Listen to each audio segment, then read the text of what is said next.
Our guest this week on Veterans Chronicles is Holocaust survivor Henry Greenbaum. The impact of the Holocaust on his family is staggering, and we are honored to have him with us in studio to share his story. And Mr. Greenbaum, thank you very much for being here. My pleasure. Tell our listeners and our viewers when and where you were born. I was born April 1st, 1928. I come from a family of 9 children. And where were you born? Out of those 9, in Starachowicz, Poland. Strachowice.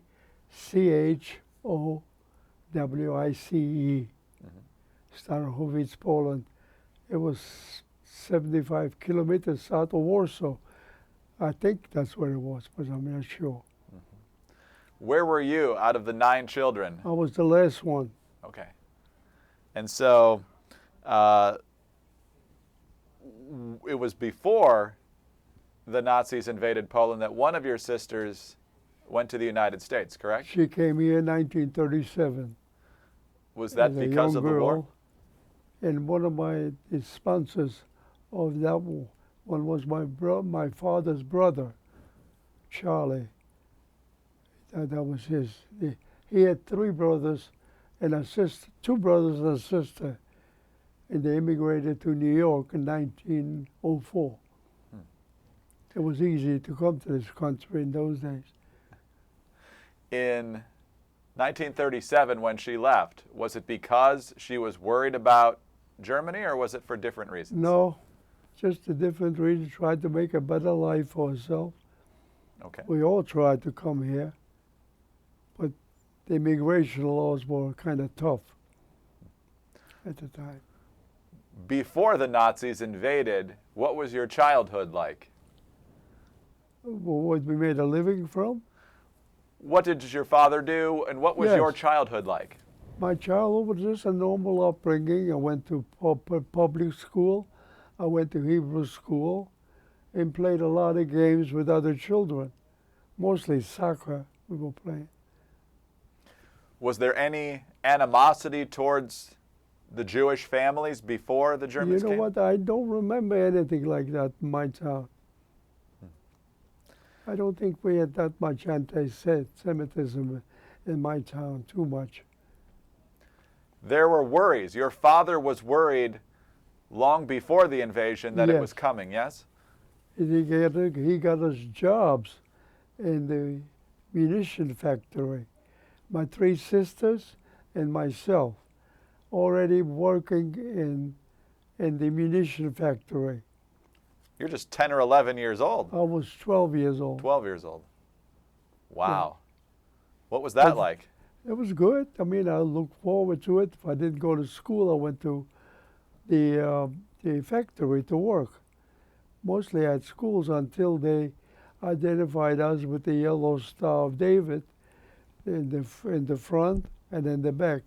They put the yellow star on us, and when we came to school, the teacher said, no school for Jews anymore. You can't come to school anymore. But Hebrew school, we finagled around somewhere in somebody else's house, and were able to keep it up for a little while.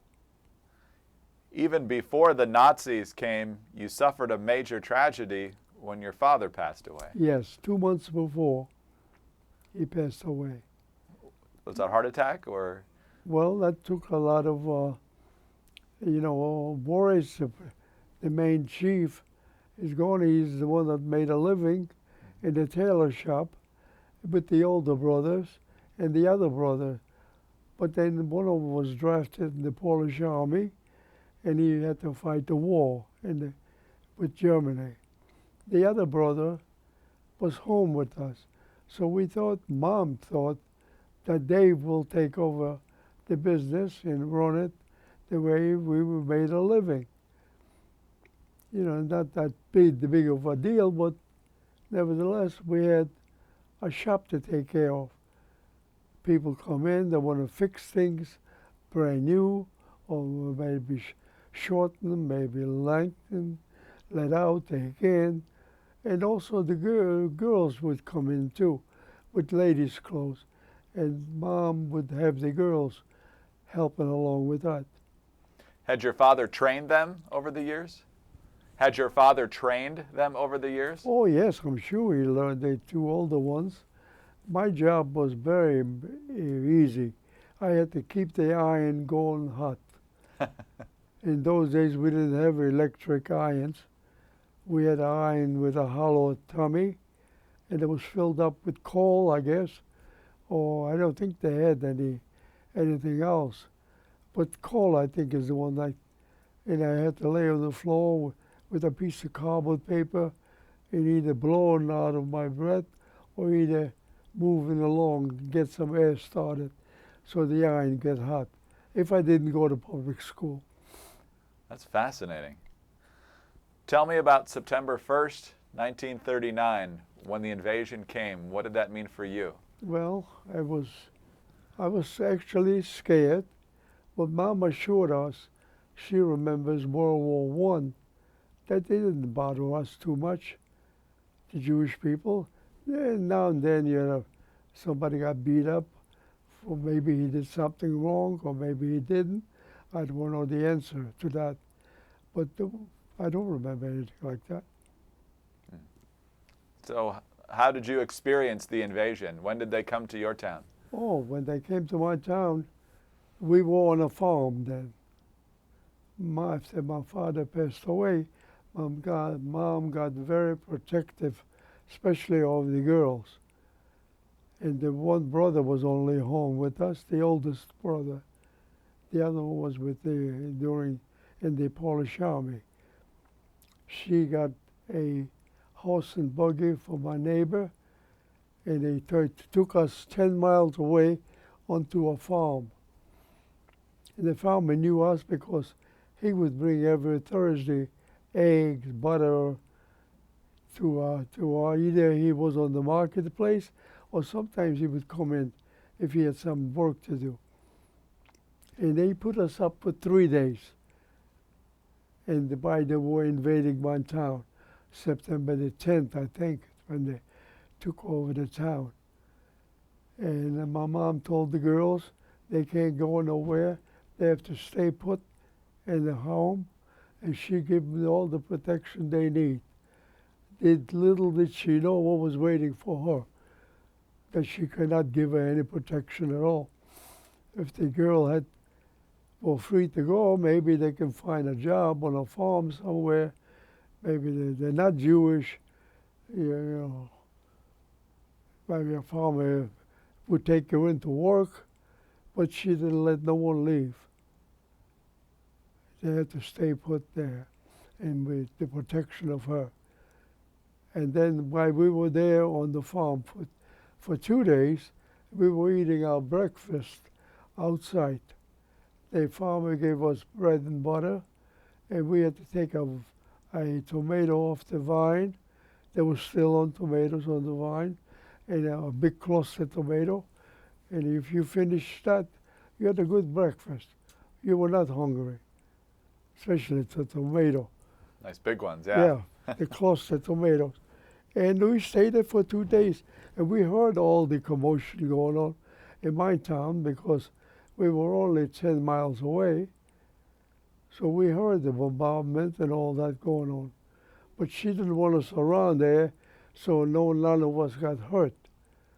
So that's the reason she went on the farm. In 2 days, on the second day, when we were eating our breakfast outside, we saw approaching a soldier from far away coming our way, and we didn't know who the soldier was. Was he Polish? Was he Russian? Was he German? We didn't know. As they got closer, my brother knew of him. They knew each other like friends. They're either from school or either he was a customer in our shop. And he says he was a Polish uniform soldier, had a lot of medals on him, so he was not a private man. He escaped from the Germans in the opposite direction away. And they, excuse me. Sure. opposite direction away from the German army. And as he got closer, my brother addressed him by his first name, and he called my brother by his first name. And then he says to him, "Where are you running away from?" He said, "I'm running away from the German army, and on the opposite direction, so I'll be free." So my brother asked him, "Is it okay if I go along with you?" And I, of course, didn't like to hear that. My oldest protector, I didn't think Mom was going to give me that much protection, or the girls were going to give me any protection. It's my older brother. I thought he was a hero in my book. But he decided to run away. And I didn't like that, so I chased after him for a couple miles. Every time I lifted my head over the bushes, because we were on a farm, he would say, "Go back to your mother, go back to your mother." And I didn't listen to him because I was mad at him why he was doing that. Then the Polish soldier turned around and he yelled at me real loud, "You're too young, you cannot come with us. You better go back to your mother." I said, "Okay." I turned around, ran back a couple of miles, and told my mom what happened. She was upset. Dave ran away. Who's going to make, first thing came out of her mouth, "Who's going to make a living for us?" Oh, she started crying, carrying on. And the girls assured her that they're going to help. The three girls, they knew how to sew. And, you know, I could only make the iron hot. That's all I did. And we settled for that. And then she calmed down. My sisters said they could work on the men's clothes as well as the tailoring on ladies' clothes. Not to worry about. And on the third day, we packed up and we went back to our house. Well, we had to come through the marketplace. And there I saw a picture of 10 people hanging like on a swing, you know, a swing without the seats, without the chains. Bodies were hanging. 10 people, civilians, were hung. And I asked my mom, I said, "Is this what they're going to do to us?" She says, "No, no, no, no. Those were the intelligentsia people. They were the lawyers, the doctors, very smart people from the town. Or maybe communists, they don't know. But maybe mixed." So my mom assured me that you have to take a word for it. And we bypassed, and then we left them over there hanging a whole week, like a scarecrow, you know, on the field. If you kill one, the farmer puts it on a stick, no crows are coming there. So that's what she thought, maybe that'll help. Anyways, they were a whole week out there. And then they took them off and they had to bury the bodies because we didn't have any cremation yet or gas chambers. So I had to, then I felt better when I didn't have to look at that. When I went outside for a walk or go to visit my sisters, I was able to go yet. And then after they put us on the Yellow Star of David, then they were driving up with the trucks and grabbing us on the trucks. And they would take us out to the fields, and we would have to dig trenches for them. And sometimes my shift in the factory was from 3 to 11 at night. And I showed them the ID card. I says, "I work, I have a job." "Well, what time is your job?" 11. "Well, we bring you back to the factory. You work for us, and then we'll take you back." I said, "Okay." So one day or two, I had 2 shifts, working for the army, and then working for the Polish government. The factories were still in the Polish hands. And then until Hermann Goering took over, they changed the factory name to Hermann Goering Factories. Maybe they didn't use the word factories, the work. But his name was on Or that. work in German, yes. Sir, let's pause right there. We'll pick up your amazing story in just a moment. I'm speaking with Henry Greenbaum, Holocaust survivor, on Veterans Chronicles. Welcome back to Veterans Chronicles. Honored to be joined in studio today by Henry Greenbaum, a survivor of the Holocaust. I'm Greg Columbus. We've been just talking about the Nazi invasion of Poland and the immediate impact on your family. How long was it after the invasion that your remaining family was sent to the ghetto? Well, it wasn't a matter of sending it. The ghetto was right there. We lived near the synagogue. The also Hasidic Jews lived near the synagogue. We were like the third, fourth house from the synagogue. And the rest was scattered all over town.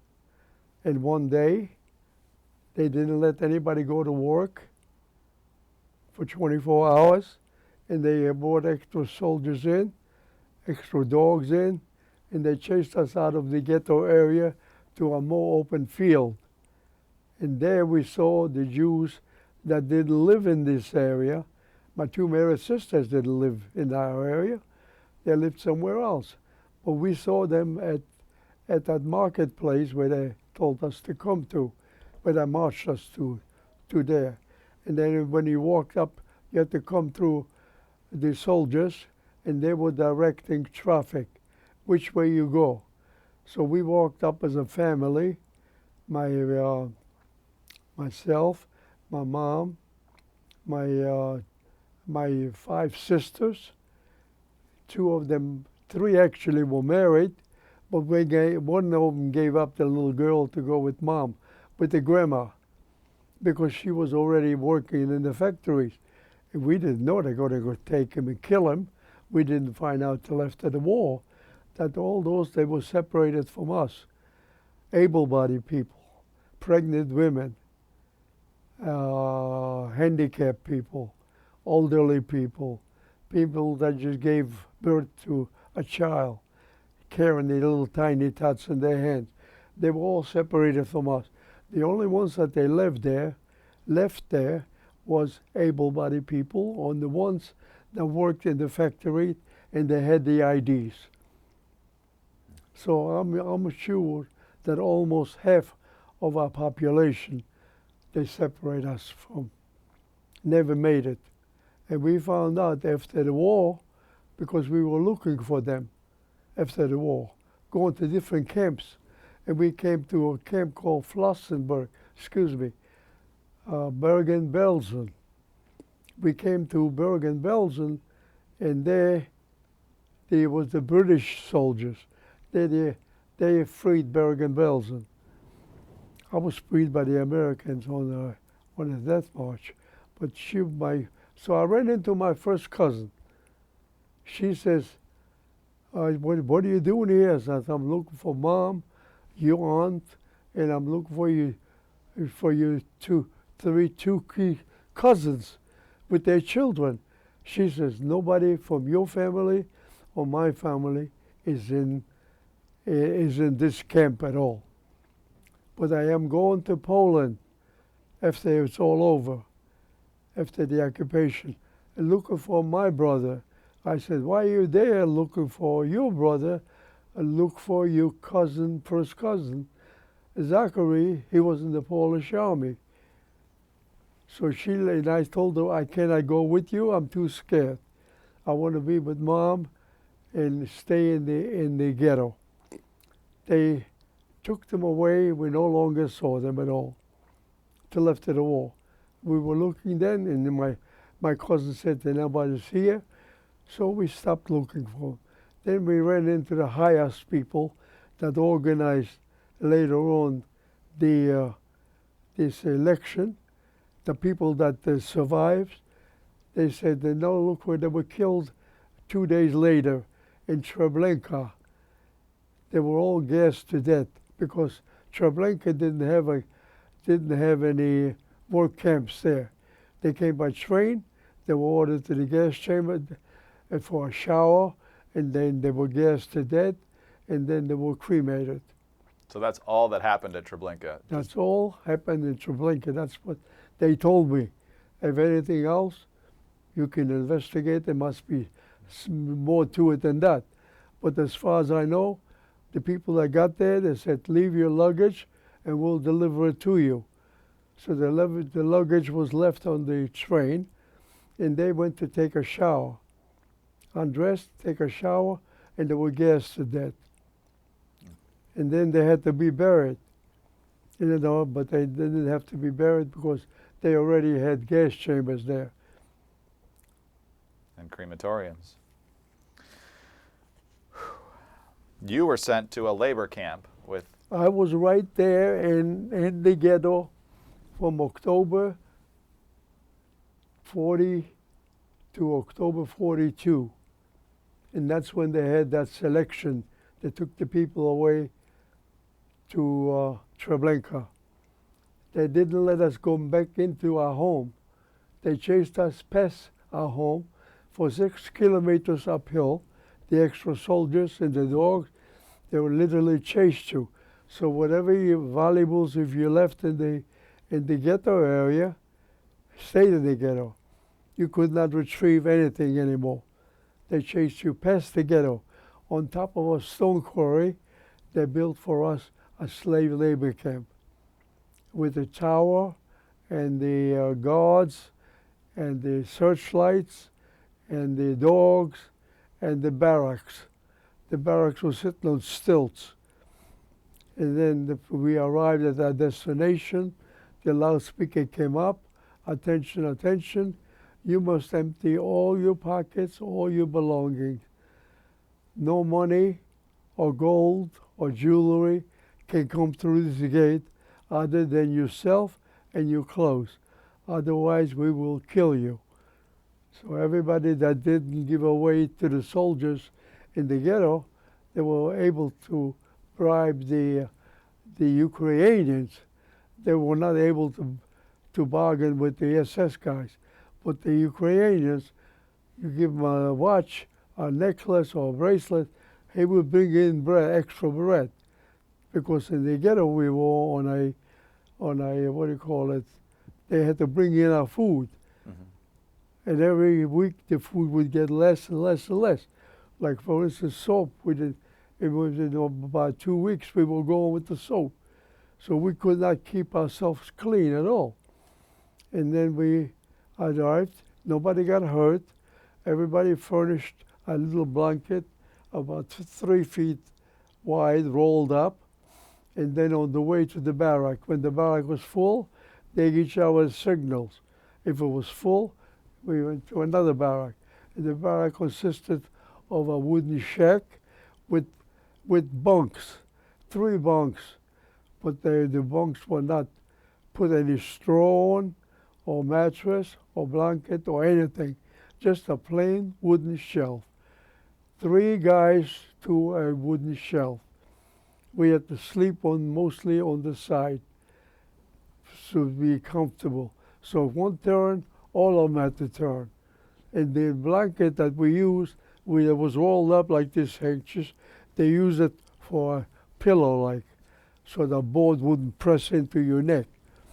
If we stayed there for 1 more year, we stayed there in that displaced person, in that slave labor camp. And we all returned to the factory to work the munition. Now it was all Germany already had it. And then we worked for them.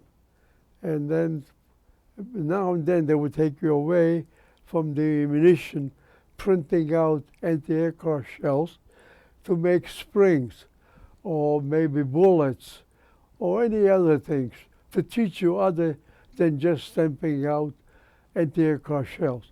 So by the time you get through, you could almost do anything that the Polish men did. Sir, let's pause right there. We'll come back and do another segment with Mr. Henry Greenbaum, survivor of the Holocaust, on Veterans Chronicles.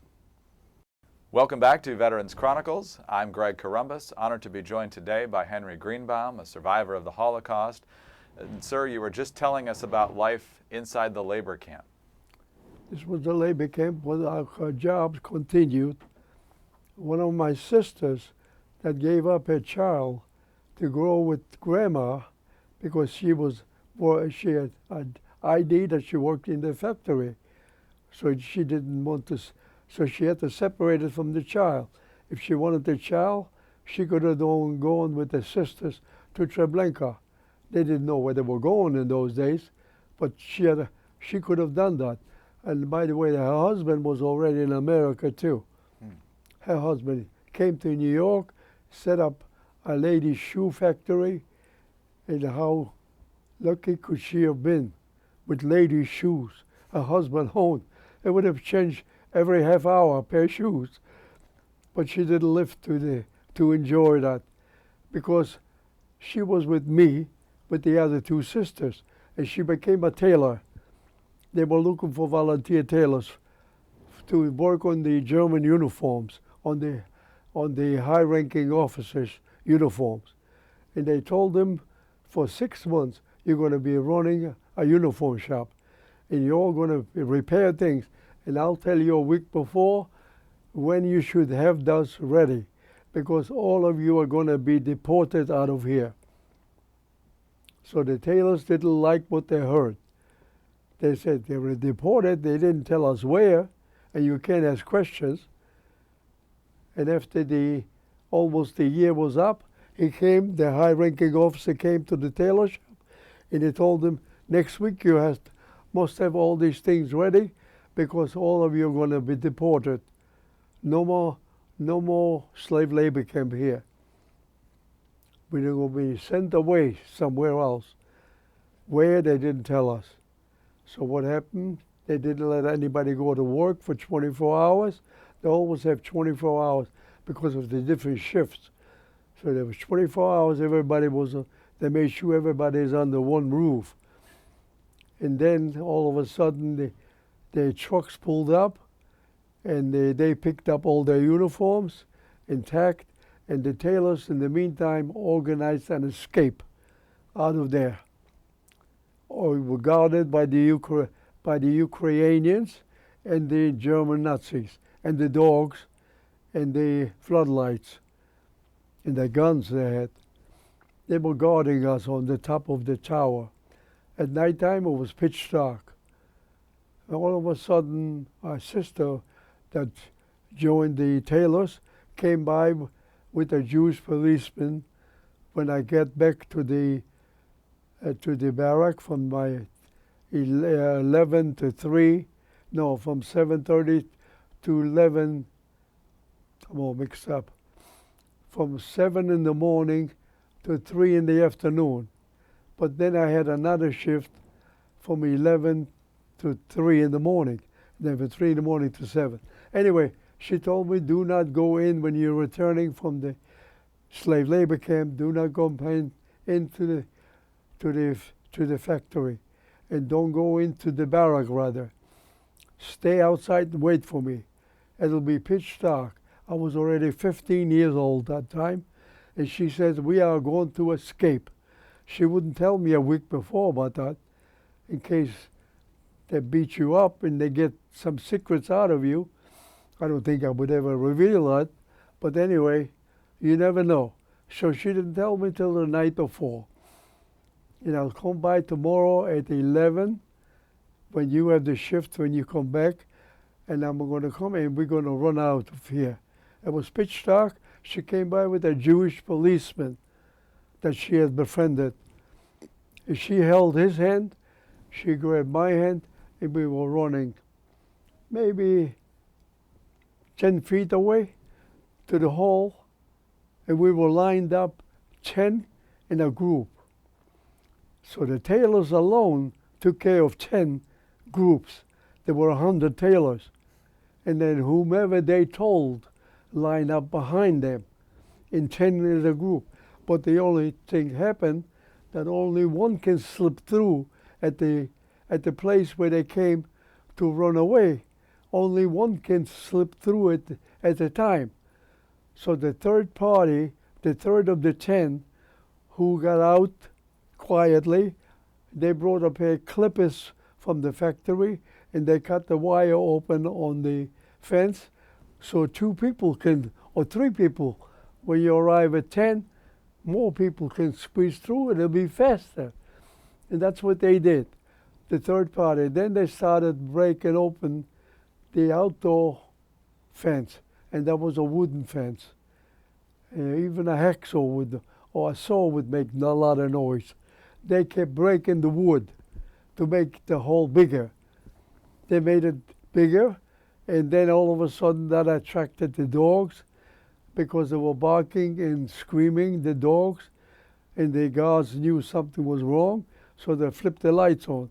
They flipped the lights on, and the people were running towards the escape route, and they started shooting at them. Shooting at them. They were facing almost the hole too, the soldiers. We were facing the hole, but we were standing up. Anyway, some he killed, some he just injured, and some got out. And all of a sudden, when the people stopped running out already, there was quite a few, I don't remember how many, 10 or more, whomever the tailors told, like a cousin, an uncle, a good friend, you know, a relative, whatever. We didn't know that what happened. So we were standing there waiting for our next, and then they put the floodlights on us, and they started shooting on us. And then they screamed, some of the women screaming in the group to the police, Jewish policemen, what should we do? Should we proceed to the hole, or should we disperse?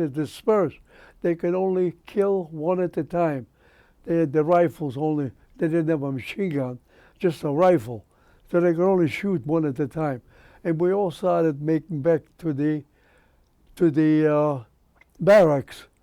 I had in mind not to go back to my barrack where I belong, to go into the women's barrack looking for my sister Fege, because the other two, one of them died of typhoid in this slave labor camp, and one of them high fever.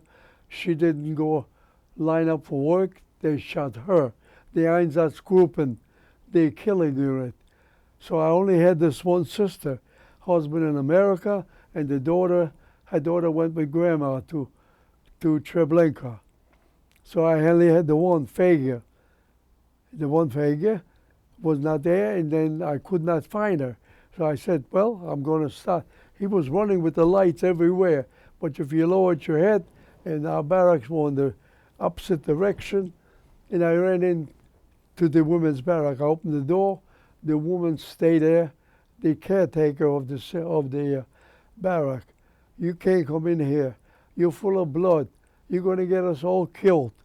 I said, I'm going to go get you killed. I almost got killed myself. I'm not going to kill you. I know they're not going to kill you. They don't know I'm here. Yeah, but if they catch you here, she was trying with all her strength to get me out. I sat in the doorway and I didn't move.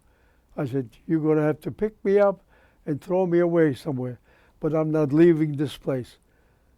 So when everything quieted down, people stopped already running back to their places. Those two guards from the tower had their floodlights still going. Anything they saw moving, they shot. And then all of a sudden, people stopped running. What they were doing in random, they picked different barracks, and one of the barracks were lady barracks, and they were shooting right through the wood, and that wood cannot stop a bullet. The bullet went right straight through. The women jumped off their bunks, their shelf rather, or bunk, and on the floor they went. On the front, they were sitting up like upside position, like I was sitting on the door cell, down on the bottom, and they sat down in the front of their bunks, on the bottom, on the floor.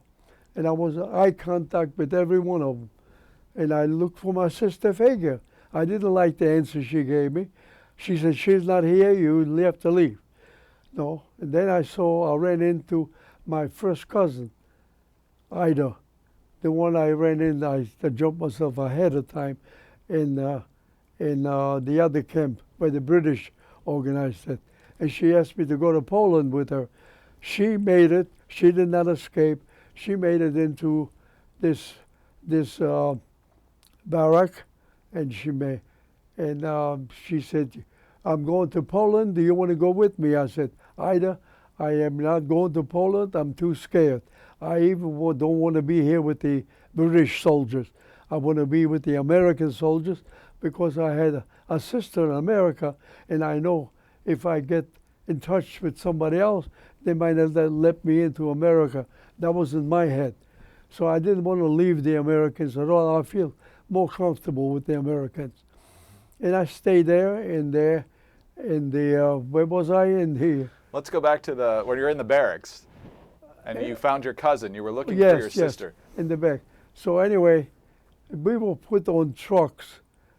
I said I didn't want to go with her. And she left for Poland after liberation. But before that, they had the extra soldiers and extra dog.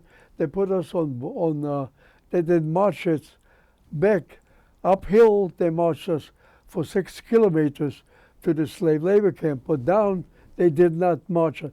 They put us on trucks. They emptied out everything out of that barracks that were there. Make sure everything was there. And they took us to the railroad yard, and they put us in those freight cars, 100 to a car, like sardines.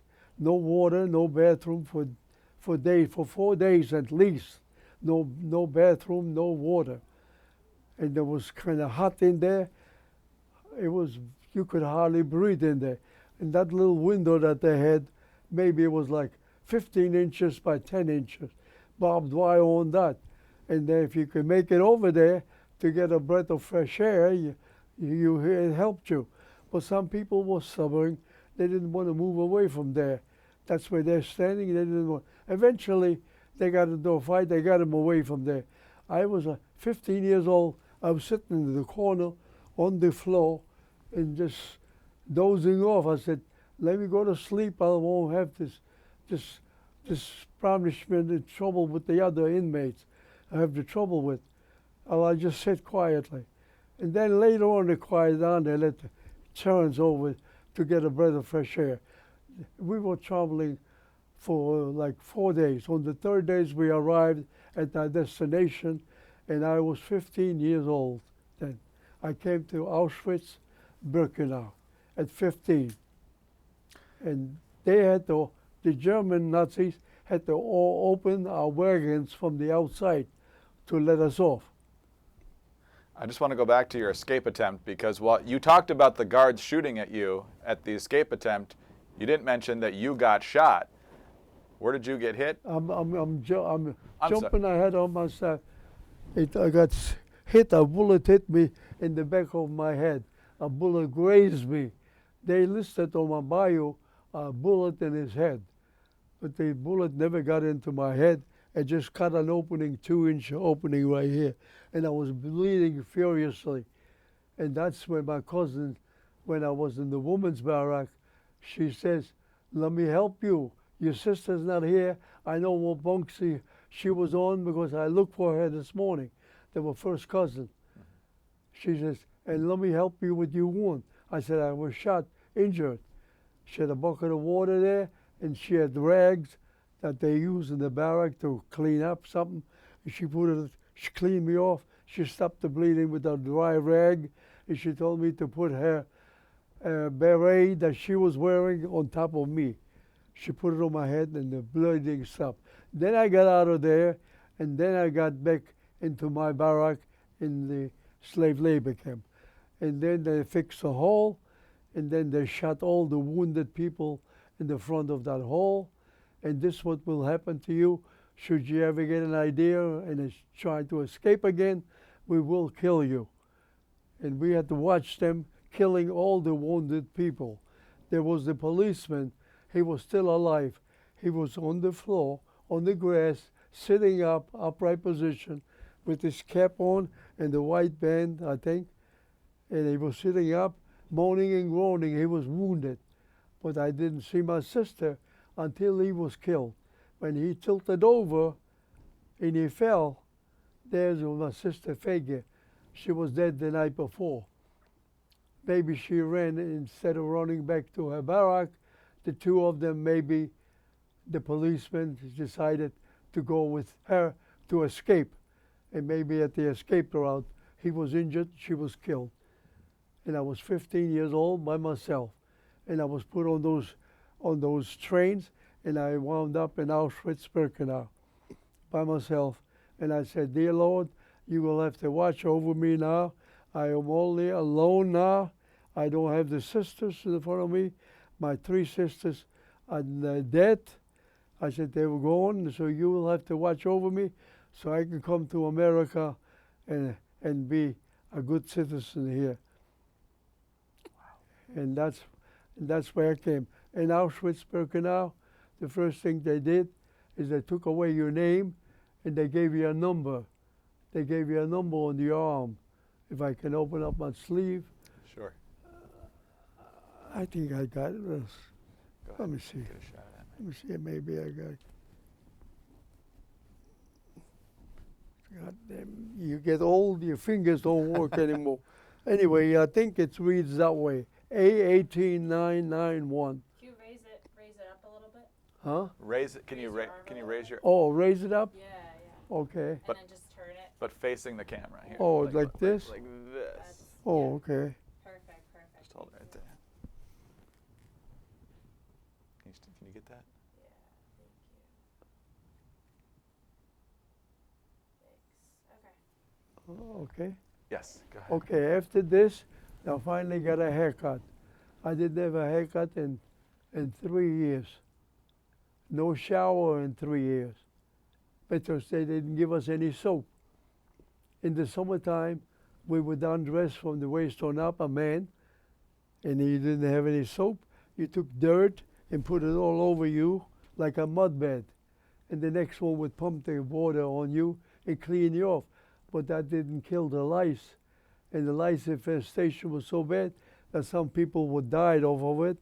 And they also, when they grabbed us when we were in the ghetto with the yellow Star of David, they would grab us on the truck and they took us into the farmlands and we had to dig trenches there. And they didn't tell us they could dig trenches going to be for the people who they killed to be buried because we didn't have any gas chambers there or cremation. The body had to be buried. It's bad publicity for the Germans to leave bodies all over the place. So whoever didn't line up for work and came down with typhoid, the only thing saved you, low fever, high fever. I had low fever, my older sister had low fever, but the 2 of them in between, they had high fever. They couldn't stand on their feet. One of them died in the barrack for that because she couldn't get out at all because they found her dead. And then the other one, they helped her with the other soldiers. They put her on a truck and they went to the next barrack. When it was full, they would take them into the farmlands. It was only like 6 kilometers away. And they'd take them to the farmlands and they would undress them naked and they would shoot them into the ditch they went. And if that grave was full, they went to another one, another one. They told us, when you dig the trenches were not for graves. They were for military tanks to fall in zigzag shape because the war is still going on. And they were going to be used for tanks to fall in. After the war, we found out the farmers came out and squealed where those holes were because they took the clothes. They gave them the clothes full of lice, the farmers, from ladies or men, whoever was there. They had to undress naked. And that's how they were killed in there. So how many graves there were there, that I can't remember. But they could not wait 10 days until that sickness would wear off. If without medication, if you waited, I was told, 10 days, we have no time for 10 days. We can get as many prisoners as we want. Okay, so they brought in prisoners from other camps. They contested. They caught the typhoid immediately. They put them in on the bunks that somebody was missing with other people who were already infested with it. So they got sick too. So there was a no-win situation, but for them just to kill the people at the end. And quite a few they did. It's 2 of mine, sisters, they did. One of them died of typhoid, but the other one they shot. But anyway, then after the 3rd place, after haircut, we were so thirsty. For 4 days we didn't have any water. Never mind bathroom, never mind food, just water. We finally saw water coming down in the shower room. We had to undress naked, and they finally gave us a piece of soap in the hand, and I'm holding like the handkerchief in one hand and drinking water that was running down already, running from the shower, and I was just drinking, not just me, all of us transport who they saved. We drank enough water so we won't be thirsty, and then we clean ourselves up real good with the soap. You could almost like rub off the skin. Like we didn't have to wash for so many years, like 3 years not to wash. 2 years in the ghetto, 1 year in the slave labor camp. We could not get clean there. So we cleaned up, and they took away the clothes full of lice. They put it on a conveyor, and it goes through a tremendous heat, and that kills the lice. And then they send them back to a camp somewhere where they bundle them up, and they send them back to Germany for recycling. And then they gave us our striped uniform, the striped cap, the striped jacket, striped pants, wooden bottom shoes, canvas tops, no underwear or socks, and a 3 foot long, 3 foot wide little blanket that we used as a pillow. Every barrack was the same, built with the shelves, no mattress on it at all, and the 3 people to a bunk. And that's where we stayed. We got cleaned up, and luckily we only stayed in that Auschwitz-Birkenau for 6 months. There was not really any work for us to do except helping along with the commando who was in charge to pick up dead bodies on the compound of the Auschwitz-Birkenau. Sometimes they couldn't lift it. We happened to be near us. We helped them with the body, and they would take those bodies for cremation and pile them up in the front of the cremation house like a lumber yard. Bodies this way, and the stink was to high heaven from dead bodies. And you're 15 years old, and you didn't smell that smell where you came from, because people were shot, and then they buried them, and you didn't have that. And we did have it on the train. Three people died on the train from exhaustion. They never got off the wagon. The dogs got in there, and they could not revive them at all. They were all dead already, I'm sure. Anyway, while we were in there, 6 months prior to that, a German civilian man came into Auschwitz-Birkenau. He came in with 2 guards, 2 dogs. He chose our barrack because we were still in working condition. We were not skeletons yet.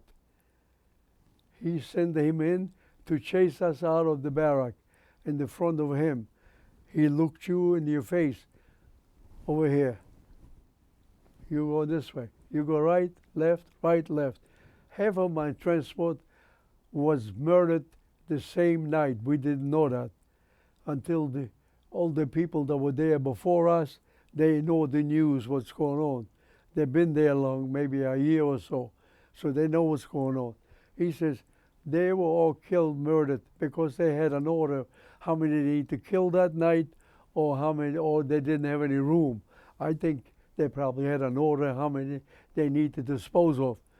And so not to take away anybody. They don't care if you sleep on top of each other. What would they care? Anyway, that German savior, he was like a lifesaver. He took us out of the Auschwitz-Birkenau with this guard, and he marched us for 3 kilometers to a place called Buna, Monowitz.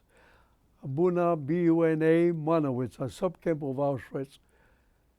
That man was either a manager or maybe a partner or owner of the IG Farben company. Have you heard that one?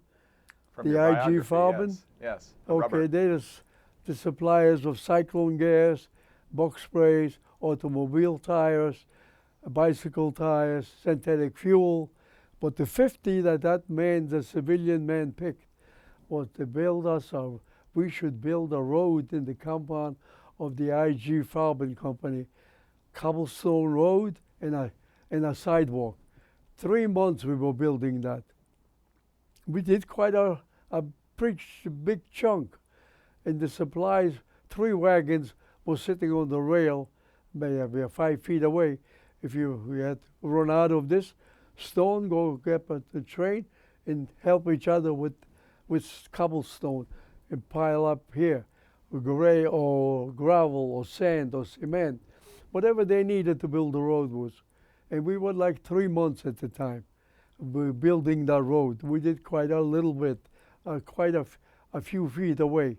And all of a sudden, finally the United States, it was already in 1945, the United States decided to send the Air Force to IG Farben and to get the rail system.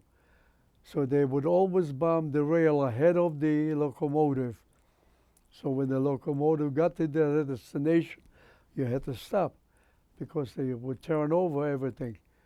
And they were doing this like 3 days in a row.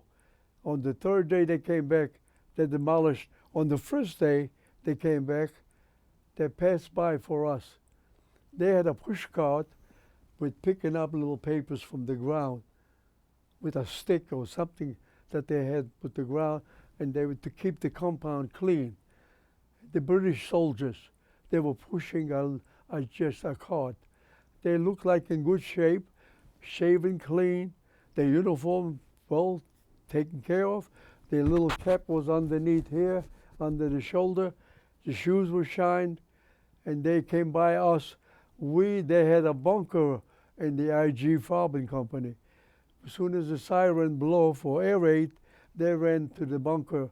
The Jews did not get the bunker. We had to work through because they were in the hurry to build a road for the big trucks to be able to pull in and take a delivery or bring in some stuff. So they told us, don't give up. This is American Air Force bombing, so don't give. We never saw those guys again. After that, we never saw them. We had to work through because our work guards were capos, the worst of the worst. He hid himself behind something when the bombs were flying. But he expected us to lay the stone and keep everything. Luckily, nobody got hurt. No shrapnels came our way, and we did that. They came back on the third day and demolished everything. The whole IG company was broken up to pieces. The 3 freight cars were upside down with the bomb. Upside down, the wheels were on top. So no more, you don't have supplies to build a road with. Even the road that we did was upside down. And they also, later on, they had to deport us out of Buna Monowitz, but so we had no job in the IG, and the other people that had jobs before was the same thing, that we were put on trains and go to another camp called Flossenburg, 6 kilometers from the Czechoslovakian border. We chased us up literally up there. 2 miles we had to come in, walk in, because they had the rail about 2 miles into the camp, all demolished, torn up. They knew we were on those trains, so they never hit one of our cars. They only got the locomotive or the main rail ahead of time. And then we came to one place. We came to Bavaria after we were released from Flossenburg. 6 months into Flossenburg, a few months. But every month was like 2-3 years, till you got out of there. So we were told that Flossenburg is going to be liberated by an army, but who the army was, we don't know.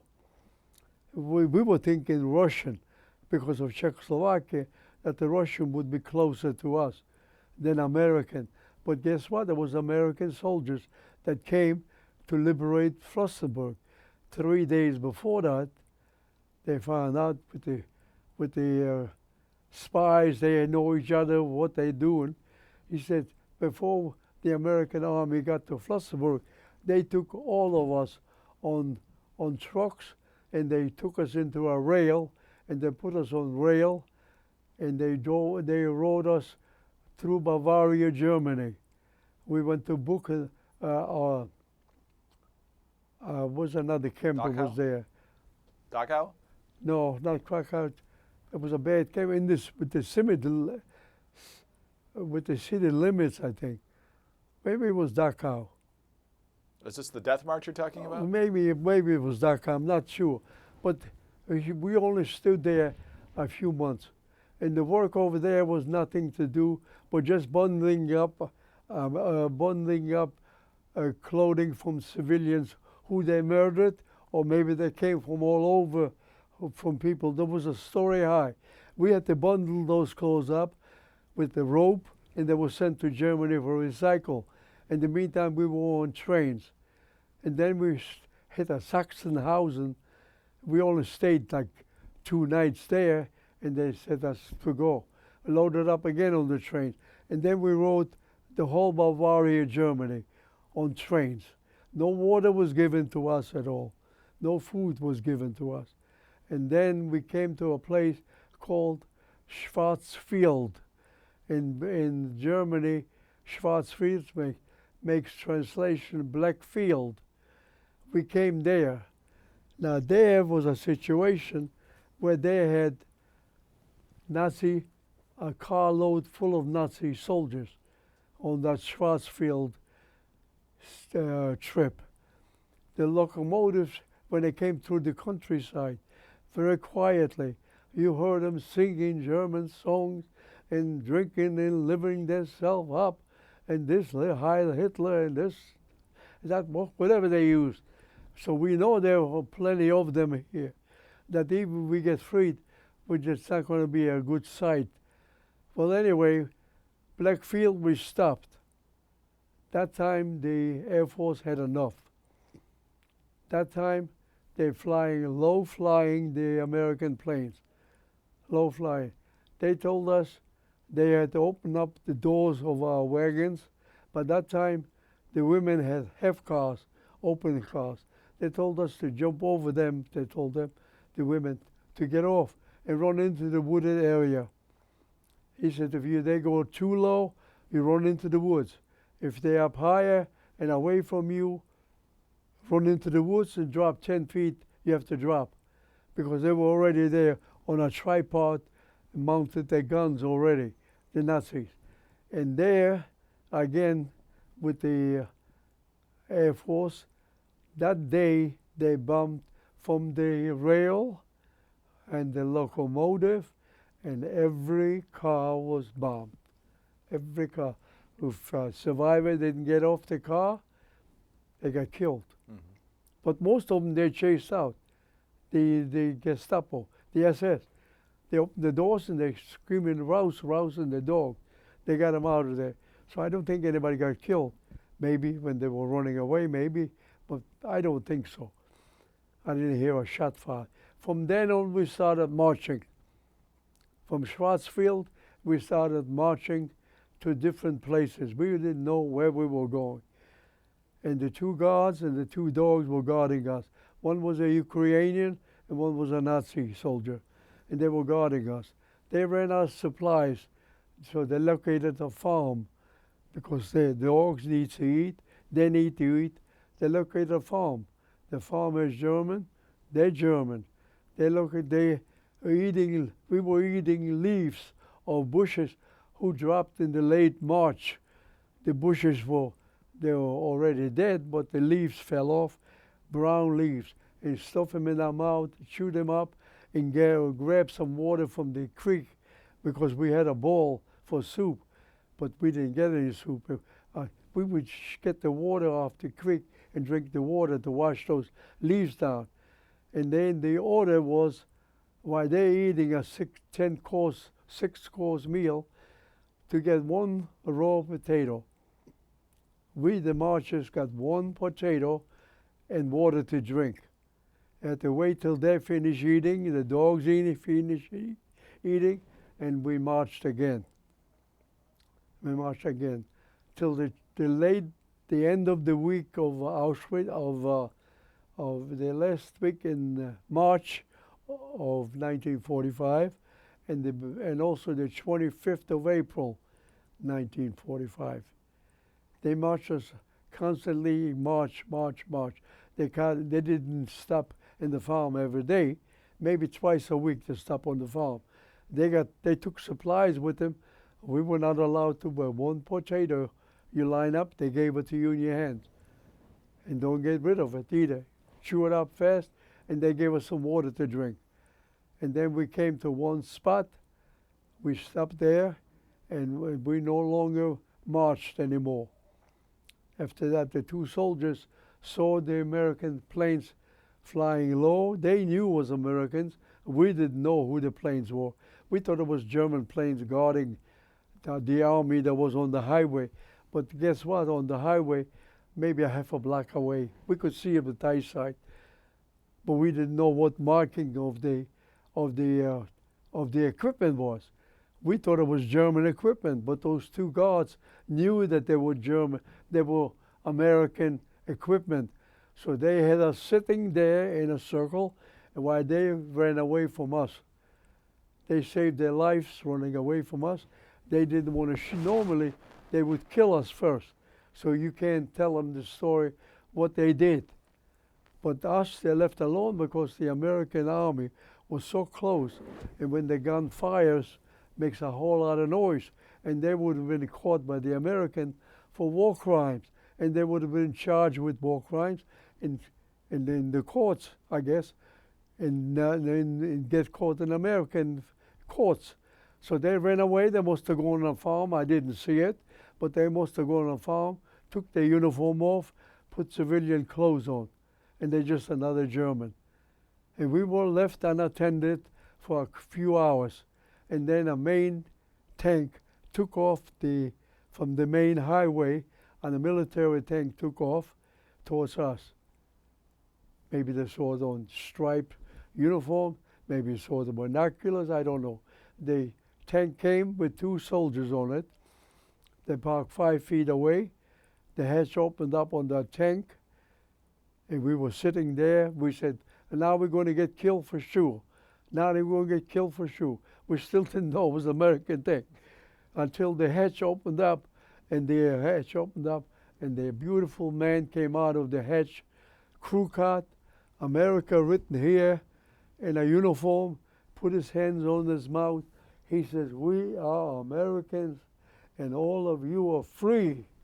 I was 17 years old by that time, and I said, dear Lord, thank you for guiding our two American pilots, our two pilots, the guys with the tank, to give us back our lives and our freedom. Thank you so much. But why did it take you so long to give us our freedom back? The two guards, one yelled to the other partner, dump out all the rations that you have on the tank. He got on the American tank. We got on the floor and tried to grab a ration. We almost killed one another. So he stopped. And somebody was still speaking English in our group, and to translate it from English to Jewish, what he's talking about. He told us to stop with the supplies that you give them, and they line up behind the tank, not on the side, but behind the tank. And the two of them took us to a farm. They took us to a farm, and one jumped off the tank, opened the door of the farmers, and the other one jumped off, and they told us with hand language to go in, come inside. But we were 5 years hungry, really hungry. I don't mean 24 hours. We were really hungry and thirsty. And we saw in the front of the farmer 3 or 4 big pails of potato peelings and white flour on it. We never looked at our freedom givers, our freedom, our liberators, our angels. We never looked at them. We got on the floor, on our knees, shoved as many as potato peelings you can, shoved and swallow. We cleaned those trays off, and then we walked inside. We came inside and looking at each other like crazy. They had a table for us. I'm sure the Americans had a table for us. Maybe they told the farmer to line that up. They had a table for us with normal, regular food. Beautiful, delicious food. I can't remember what, fruit, cakes, cookies, whatever you wanted was on that table. But they would not let us eat anymore. You had enough for the peelings. You have to drink lots of water. And then we heard voices 2 rooms away in the farmer that, God, please help us. Doctor, please tell us. Save us, save us. We heard voices. So the 2 angels that gave us our freedom went into the next rooms. So what happened? They were liberated the night before, but still 2 American soldiers. But these didn't know the group. And they told him to get the doctors out here. He dialed. 3 hours later, the medics came out into that farm. And they gave everybody medication, and including they gave that in the room, the liberators, the people who were survived that night. There was something wrong with their stomach. They must have eaten, and their stomach couldn't tolerate normal food. Or maybe they overate. I think they probably overate because the peelings didn't hurt us. We just wanted to drink water after that. And then they gave us enough water, but they wouldn't let us eat at all. Anyway, the 2 angels got the medics out there, and the medics came, handed out medication, and gave to the people that was injured in that room.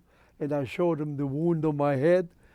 I didn't show it. Nobody, no German ever saw my head, except that Jewish man that gave me Auschwitz-Birkenau, cut my hair, the clippers. He says, "What's this wound on top of your head?" I said, "I was trying to escape with my sister, and we were in a Jewish policeman. They were both killed, and I was survived." And he didn't say another word to me. And we were talking in Yiddish, in Jewish. He didn't say another word to me. And then there was the number first, haircut, and a shower. And then they didn't ask me anymore any questions. So there was still a scab on the top of my wound, and underneath was infected. So they gave me a sign like this, meaning, well, I guess now I know what it means. I didn't know what that means. He shaved part of my area where the hole was, and he put medication, put a bandage on there, and he had to wear it for 3 months. I took the bandage till I changed it. Maybe I had a month later. I can't remember that, but all I know, they were with medication. They healed my spot. All that I had is a scar, and everything was beautiful. I was 17 years old at that time by myself, and they said I weighed 75 pounds. I was 17 years old and weighed 75 pounds. Wow. So it must have been a skeleton. So a week later on the farm, they loaded us up on truck, and they put us near Frankfurt am Main, Germany, a displaced person camp called Salzheim.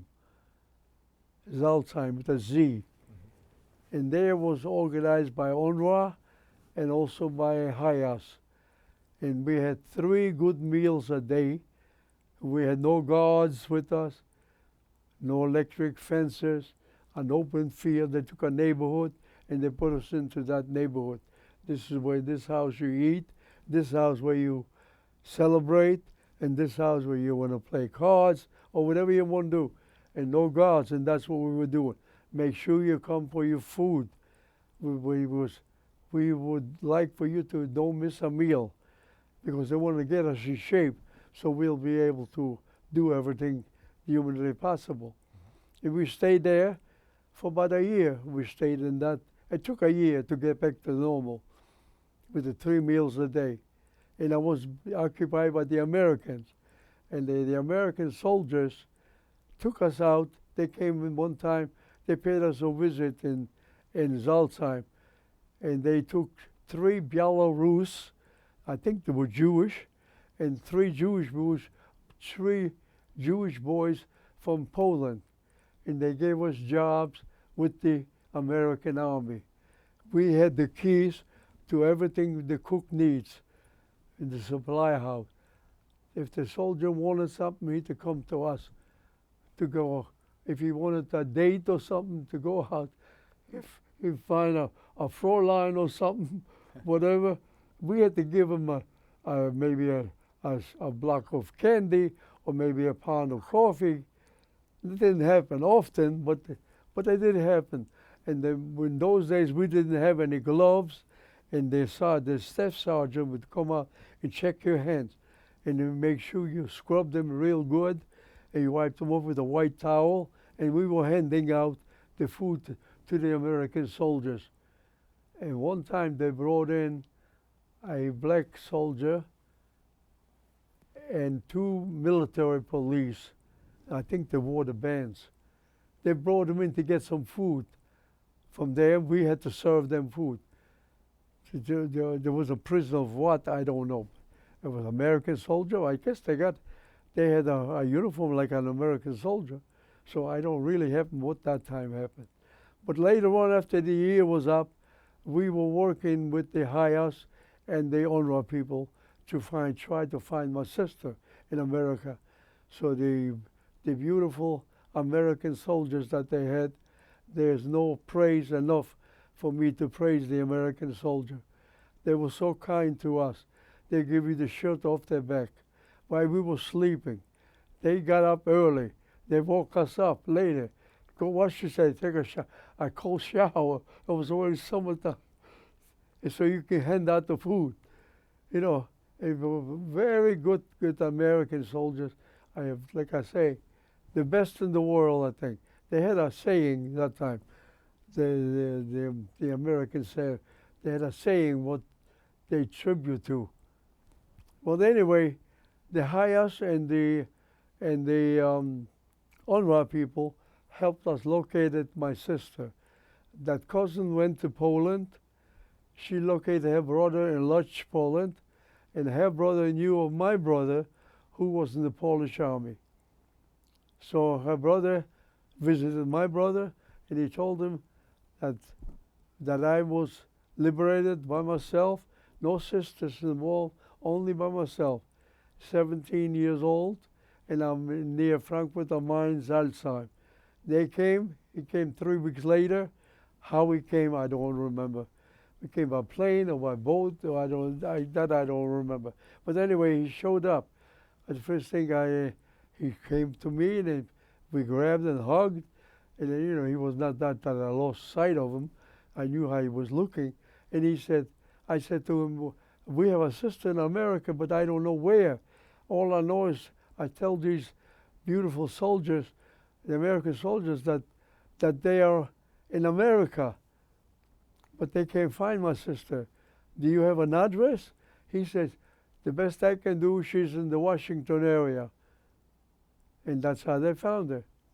The soldiers talked to the UNRWA people and the Hayas people, and they found my sister.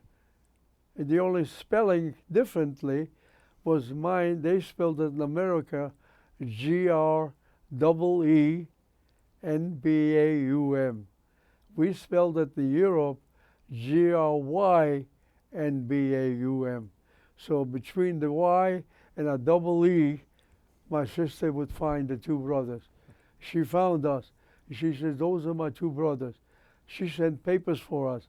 Within a year, the papers came, and we came to the place. I went back to the displaced person camp later because the soldiers moved out. I don't remember how many months I was with them. That I can't remember. But I learned everything from the soldiers, even bad language I learned from the soldiers. But my sister said, you don't talk like that. You don't say those words. No. Those are not good words to use. I said, okay, I'll listen to you. I don't know how to speak English. I didn't know what they meant even to say it. Anyway, my sister found us. And then she sent to New York my brother, the other brother who escaped with the Polish soldier. He escaped on foot, not all the way with the soldier, part of the way. And he made it to Wilno, Lithuania, into there. And there they had a Japanese ambassador who was helping the ultra Hasidic Jews. with false passports. I think his name was, oh my God, my mind is getting, sometimes I get older, my mind skips me. Anyway, he was a Japanese ambassador. He gave help my brother to go to Manchuria with a false passport. He had his picture on it, but all the other information was false. And he got to Manchuria, he sent a telegram to my sister, and he came to America in 1941. Before Pearl Harbor, he came to America. So it had to be before December. Right. The 7th or something. He came here to America and moved in with my sister. So when we came to New York, not Ellis Island, but a different port, we came. My sister didn't show up. She was pregnant. The doctor told her not to travel because they can have the baby anytime. So he said he'll go pick us up. He came, picked us up. When he got closer, I said, "Are you Dave?" I haven't seen him since September of '39. Right. He changed a little bit.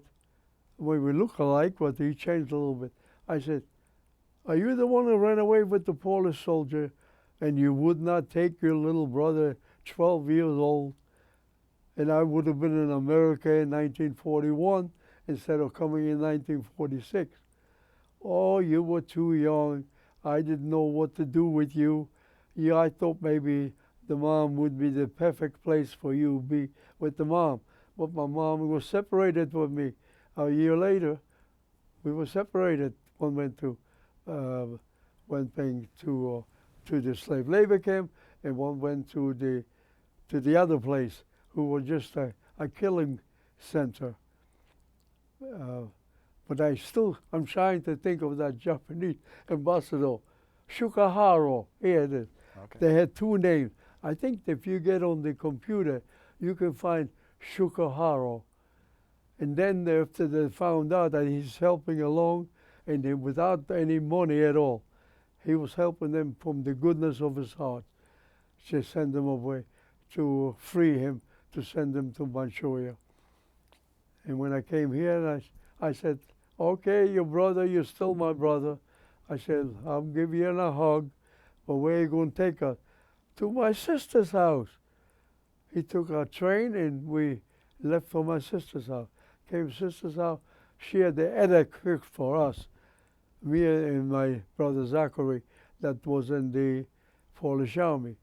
And Dave, the oldest, he was already have a room. It was a 4-bedroom or 3-bedroom house in Chevy Chase in the Washington area, off Military Road. And he took us there by cab, and she says, you sleep upstairs." It was hardwood floors. There was no air conditioning nowhere in the house, nowhere in the area even. Fans, yes. 2 fans on each side of the attic. It was kind of nice and cool, comfortable. Where I came from, this was like a 5-star hotel. Absolutely. You know. So what am I going to complain? And that was it. And that was I was freed at 17. I thought I'm going back to my freedom fighters. They risked their lives to give me back my life. And I just could not help but to thank them. And I called them my angels. I called them my angels when, I don't remember what year it was, when Bush #2 became president at the Lisner Auditorium. Where Vice President Cheney organized the World War II veterans to come to the Lisner Auditorium. And there was, I think, 5,000 that could fit in that room, or 10, I don't remember how many. Every seat was taken in the front. All the generals of the army was sitting in the front of the Lisner Auditorium. And I was a little bit scared, and I was supposed to talk. And there was my second time telling my story. And I remember looking at General Shelton. Somebody was looking like the wrong looks at me, if I'm telling the truth or not the truth or something. I didn't like but he was kind. They were all later shook my hand. They were all kind. And there was a senator that walks around with something with his left arm with the, Dole? huh? Bob Dole? Bob Dole? Dole, Bob Dole. And there also senator from Arizona. McCain? What's his name, got a fight with? John McCain? Huh? John McCain? John McCain. See, I notice my mind is fading away. Anyway, all of them were there. And also, what's his name, was there. He was with the government when the Bushes were. Afro-American. He was a general. Oh, Colin Powell. Colin Powell. He was there. He was nice. All of them were nice in there. And they gave me a pin. They gave me a pin and the ticket I saved. And I met so many people after that. I even went to, where did I go? To my first talk, I think was, the second talk was lived in an auditorium. The first talk was Kentucky, Ohio, the 101st Airborne Division. Okay. Kentucky, yes. Fort Campbell, Kentucky. Yeah, but there's another name. Fort Campbell? Fort Campbell, Kentucky. I went there 3 times, talking to the soldiers and talking to their children, high school and middle school. And one day we came to present General, oh my God, what's his name? He got in trouble with telling secrets or something. Oh, gosh. Yes, he was at a museum. Oh, Petraeus? Huh? Petraeus? Petraeus, to present him with a plaque from the museum. So I came there with a young lady, and we, the 2 of us, were assigned to go to Fort Campbell, Kentucky. We came there and to present him with it. He was already fighting the war in Iraq. So Mrs. Petraeus accepted graciously the plaque, and then was a big party after that. And we were able to talk to the general to the screen to just say hello and be safe. Absolutely. Just a couple minutes left. I know you're very active with the Holocaust Museum, Yes. a memorial museum in Washington. Tell our listeners what it means to you to be able to share your story and what you want people to remember. I want people to remember to don't be bystanders. Whenever you see anybody is doing injustice to a human being, speak out. If you can't handle it yourself, go here with your parents. Go for your school teacher, principal, rabbi, priest, anybody that can help. Don't be a bystander, and don't bully anybody in your school where the person that can't help themselves has to commit suicide. Don't do that to any human being. And then make sure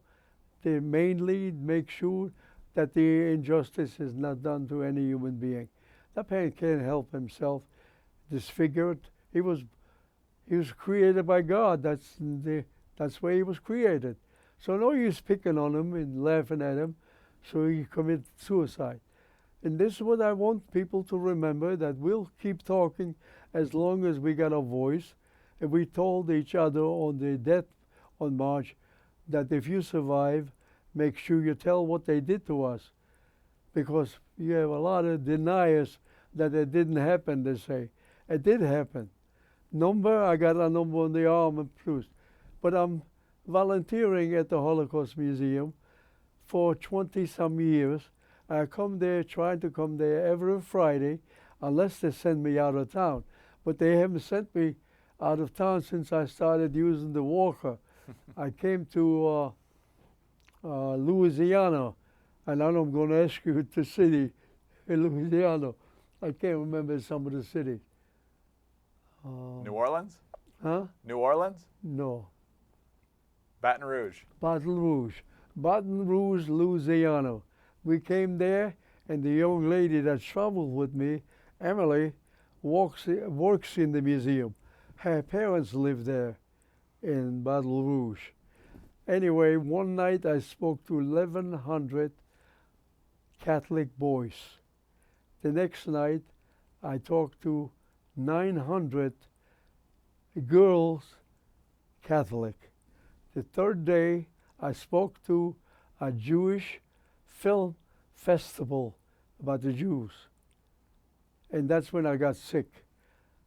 Came back with pneumonia and pink eye. I came back from Baton Rouge, Louisiana. Well, sir, it's an honor to have you with us. Oh, no. Thank you for sharing your story. And thank you for making sure we never forget. Oh, you mean to now, you mean? Oh, I want to thank you guys for taping all this. And I want to thank all the veterans that remember me. I am very sorry that I don't remember what their names are in the that liberated us. Our two angels. And I'll have to come back to the president again. I started telling the story, but then it fades away. The Cheney organized a gathering in Liston Auditorium. Number 2, the veterans came, World War II, and it was open to the public by tickets. Well, anyway, they came there. Now, why did I bring this up? Oh, they were very gracious to me. And the vice president, before he made the announcement with the World War II opened up out on 22nd Street. The memorial? The memorial. Before he opened up, he made a speech. He put me in his speech. But he didn't say Henry Greenbaum, a Jewish Holocaust survivor. All he says, you could check it, it's still on the computer. All he says is, a full-blooded American soldier. There were no angels. He was dead, a soldier doing their job. And they gave that Polish man his freedom. That's addressed me. I took my grandson to the opening of it.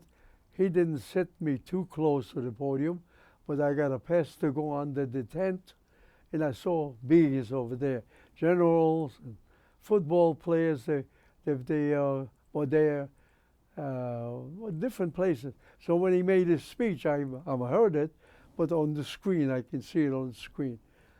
The speech came from a Friday coming home from the museum.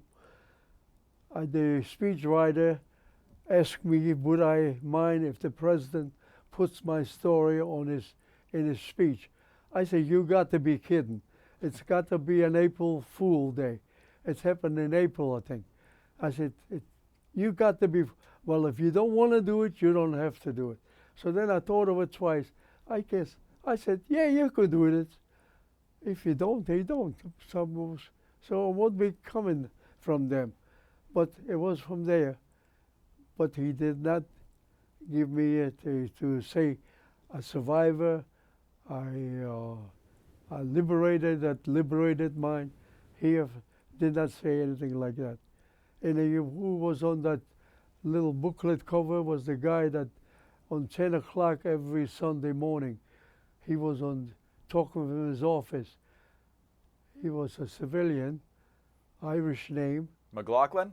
No. He died of a heart attack. Russert? Russert, Tim Russert. Tim Russert was on that little magazine. I meant to bring it to show it to you. And my story is in that little pamphlet. Okay. Russert is on the front page. His picture's on the front cover. And I'm inside in some page. Wonderful. Wonderful. Okay, then like I say, I want to thank the Army for including me in the ceremonies always. And the gentleman's name is Smith, whatever his the other name is, would you know? No, I don't know that one. Wes, you're talking about. Oh, Wes Smith? Wes From Smith. our office? Oh, okay. Yes. And he was the kindest man. He always calls on me. He sent me a beautiful holiday card. He's one of the nicest guys. Yes, he is. He always remembers to call on me whenever there's a function with the veterans.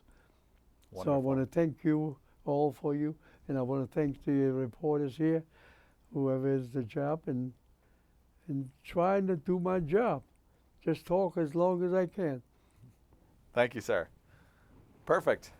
Thank you very much. Let me wrap it up. I'll Our guest this week has been Henry Greenbaum, an amazing story, as you've just heard, survivor of the Holocaust.